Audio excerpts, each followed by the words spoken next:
ఇక కేబినెట్ కూర్పు, పీసీసీ కార్యవర్గం వంటి అంశాలపై సమావేశంలో చర్చించామని టీపీసీసీ చీఫ్ మహేష్ కుమార్ గౌడ్ చెప్పారు. త్వరలో అన్ని అంశాలు కొలిక్కొస్తాయన్నారు. అధిష్టానం అన్ని నిర్ణయాలు తీసుకుంటుందని ఆయన తెలిపారు. గౌరవ ఏఐసీసీ అధ్యక్షులు మల్లికార్జున్ ఖర్గే గారు, మా ప్రియతమ నాయకులు రాహుల్ గాంధీ గారు, గౌరవ ప్రధాన కార్యదర్శి కేసీ వేణుగోపాల్ గారు తెలంగాణ విషయాల మీద చాలా సుదీర్ఘంగా మాతో అన్ని విషయాలు చర్చించినారు. దాంట్లో ముఖ్యమంత్రి గారు, ఉప ముఖ్యమంత్రి గారు, ఉత్తమ్ కుమార్ రెడ్డి గారుతో పాటు నేను, మా ఇన్ఛార్జ్ మీనాక్షి గారు కూడా పాల్గొనడం జరిగింది.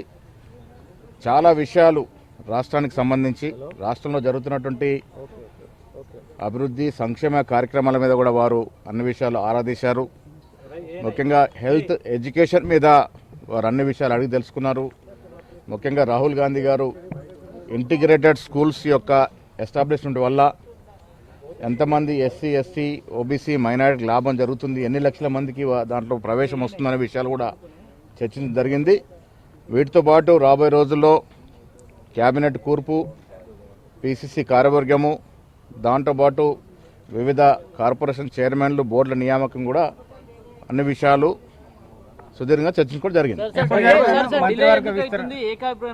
ఎందుకంటే దాదాపు సంవత్సరం దాటింది, ఇంకా కూడా చాలా మంది కేబినెట్ జరిగింది. సంవత్సరం దాటినప్పటికి కూడా అన్ని విషయాలు లోతుగా వారు మా నుంచి సమాచారం తీసుకున్నారు.